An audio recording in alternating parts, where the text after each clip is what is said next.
Hello, ladies and gentlemen. Welcome back to the channel. Happy Thursday, everybody. I hope your day and your week are going very well so far. Got a new day, which of course means a new NBA player prop video to share with you guys. But first, as always, people, please make sure to go ahead and hit the subscribe button, hit that like button, and drop a comment down below. It helps the channel grow, and it really does mean a ton to us. With a new day comes some new opportunities to go ahead and make some money. And guys, once again, if the thumbnail didn't give it away, we are on to day 5. Day 5 of our December NBA Ladder Challenge. We cashed again last night. For those counting at home, that's now 4 consecutive days in a row that we've hit a plus money NBA player prop parlay, and the amount of units we've won is astonishing. Now, I don't have my little Samsung Notes app recap done like I normally do, so I'll just jump into the outlier screen and show you guys the picture. Yesterday, so we had a 2-leg parlay plus 118 odds on DraftKings. I do want to apologize. I saw some comments yesterday. I know that these parlays throughout the ladder challenge have been DraftKings parlays.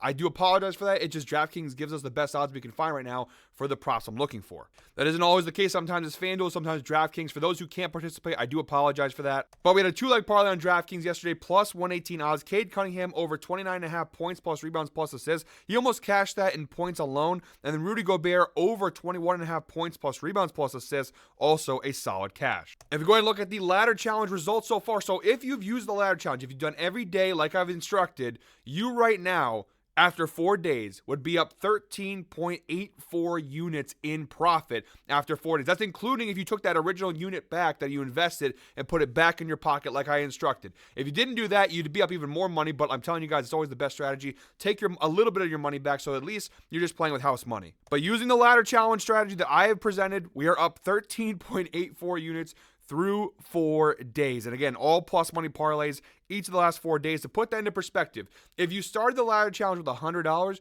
you'd be up right now $1,384 in profit. If you started with $10, you'd be up $138.40 in profit. If you started with $1, you'd be up over $13 in profit. The moral of the story is, guys, thus far, the ladder challenge, the return on investment, the ROI has been astonishing. We're on a really great run right now, guys, and day 5 of the ladder challenge continues today. So we're going to be putting a whopping 13.84 units on today's parlay. This is where the money gets unreal. This is where the money gets serious, guys. And some of you might want to cash out. And if you do want to cash out, there will be no judgment on me. It's a lot of money. You know, if you've already won, especially if you bet $100, you're up over $1,300, you want to take money out, I completely understand. But may I say, guys, please, let's keep riding. Let's keep climbing the ladder here, guys. We're on to the 5th step of the ladder now. We're getting closer and closer to our goal. If we get it to Sunday, we could be up buku bucks. If you're watching today's video, guys, comment down below, climb that ladder. We're going to keep climbing, guys. I've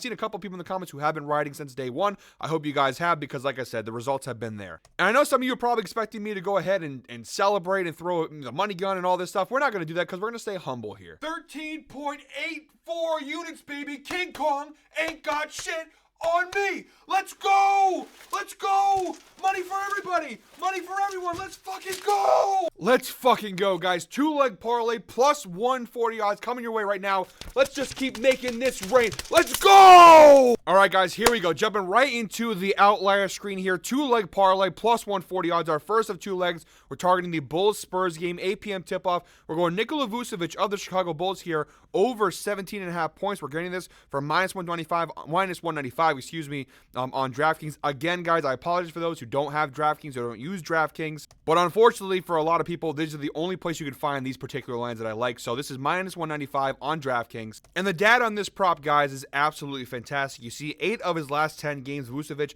has cashed the over, averaging 21.2 points per game over his last 10 games. If we narrow it to just the last 5 games, the data is 100% hit rate. 5 of his last 5 he's cashed the over, averaging 23.4 points per game over his last 5 games. And if we go ahead and stretch that data out across the entire season, 19 out of 22 games this year, he's cashed the over, an 86% hit rate, averaging 20.91 points per game. Only 3 times this year has he failed to score 18 points in a game. You got to go back to November 6th versus Dallas, November 17th versus Houston, and November 20th versus the Bucks. All 3 games, the thing they had in common was either blowouts or, in the case of Milwaukee, a tough defensive matchup. And although the overall data is really solid on this one, guys, what makes me love this prop and put it in the parlay is the matchup here tonight. Now, just from an overlooking view here, the Spurs are 23rd in the NBA in points allowed to opposing centers this year, giving up 19.9 points per game to opposing centers. So we have that going for us. From the direct head-to-head data standpoint,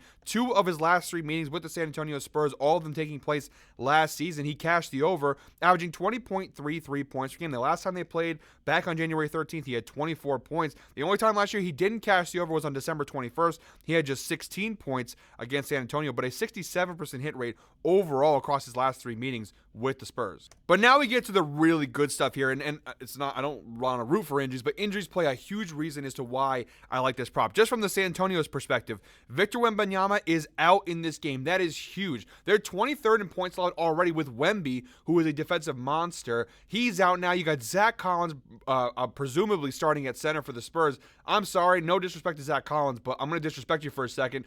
I probably could score a bucket on Zach Collins. Zach Collins is not a good defender at all. I think Vucevic has a really solid matchup here against the Spurs, especially without Wemby. And on the Chicago side of things here, Kobe White is out, Lonzo Ball is out, Patrick Williams we know is out, and Josh Giddey is a game-time decision. All this tells me is there's going to be a lot of volume and a lot of high usage here for Vucevic in this game.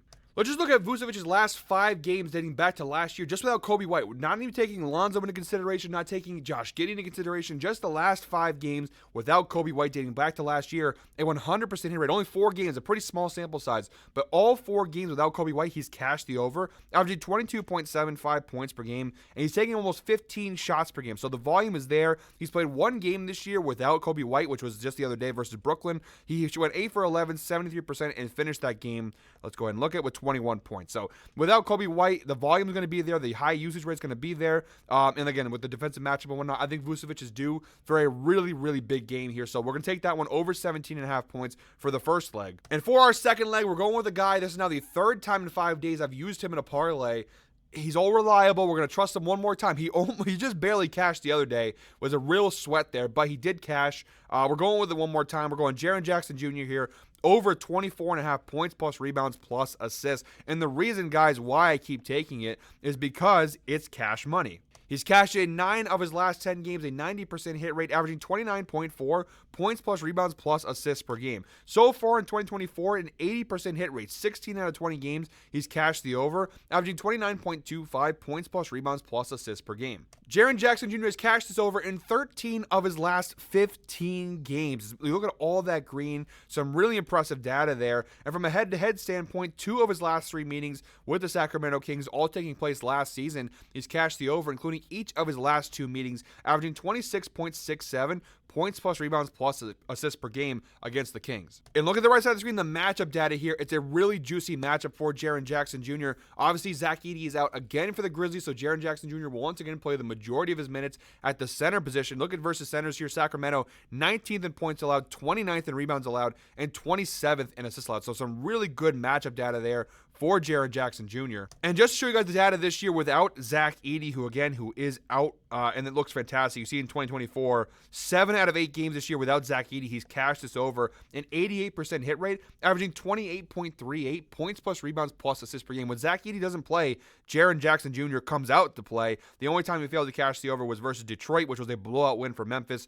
You got to figure if he had played the full game, if it wasn't a little bit closer maybe, he would probably cash that over. Looking at the insights provided by Outlier, Jaren Jackson Jr. has exceeded the 26.5 points plus rebounds plus assists line, so a little bit higher than what we're actually getting it at, in 12 of his last 14 games, averaging 30.9 points plus rebounds plus assists per game over his last 14 games, an 86% hit rate, Sorry, guys, that was without Zach Edey. That showed the data without Zach Edey. This is just in general. With Zach Edey, without Zach Edey, 86% hit rate, 12 out of 14 games, 30.93. This is just his last 14 games in general. So some really good data here for Jaren Jackson Jr. Love the spot for him. And again, this is at the 26.5 points plus rebounds plus assist line. We're getting at 24.5. So you see that little red there? That's green with our prop. So only 1. So actually, technically for us, it's 13 of his last 14 games. So really good data across the board here. Good matchup. Love the spot here. So again, guys, there we have it. 2-leg parlay. Jaren Jackson Jr. over 24.5 points plus rebounds plus assists. Nikola Vucevic over 17.5 points. And the odds have actually changed in our favor a little bit. They're going lower. So now we're actually getting the parlay at plus 150 odds. So even more value for us.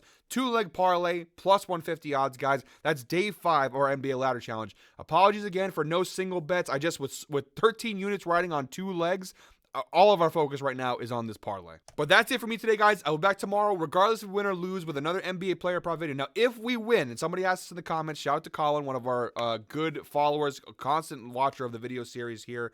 He asked if we'll still do the Freaky Friday 5-leg parlay if we're still doing the ladder challenge. And the answer is yes. If we get to day 6 tomorrow, we will do our ladder challenge parlay, and we will have our Freaky Friday 5-leg parlay. So whatever we do tomorrow, guys, you're getting a parlay one way or another. You might be getting 2 parlays depending on how we do tonight. Hopefully, fingers crossed, we go ahead and cash again and make it to day 6. So, yes, you'll get a parlay either way. But if we do continue the ladder challenge, if we do win again tonight, we will do 2 parlays in tomorrow's video. So, guys, that's it for me today. Thank you very much, as always, for watching. One more time, please make sure to go ahead and hit the subscribe button, hit that like button, and drop a comment down below. To those who are a little frustrated with the format here, don't worry. We will be coming back. We have our Freaky Friday parlay tomorrow, but we'll also have our single bets coming back on Saturday's video. I'll make sure to throw some single bets along with if the ladder challenge is still going come Saturday with the parlays. I know we're not giving a ton of picks here, but our focus right now has been on this ladder challenge, which is getting bigger and bigger and bigger. And if you missed out on this ladder challenge, you can still hop in now. You know, obviously you're not going to be at the level that some of us are who started from day 1, but you can hop in now and keep riding. And if you did miss this one, we will be doing another ladder challenge on starting December 18th to celebrate Christmas, leading up to Christmas. The goal of that one will be, can we catch the parlay every single day going into Christmas Day? So guys, thank you very much for watching. I'll see you all tomorrow with our Freaky Friday. But until then, I hope you're all winners. Enjoy Thursday. Let's keep climbing that ladder, baby.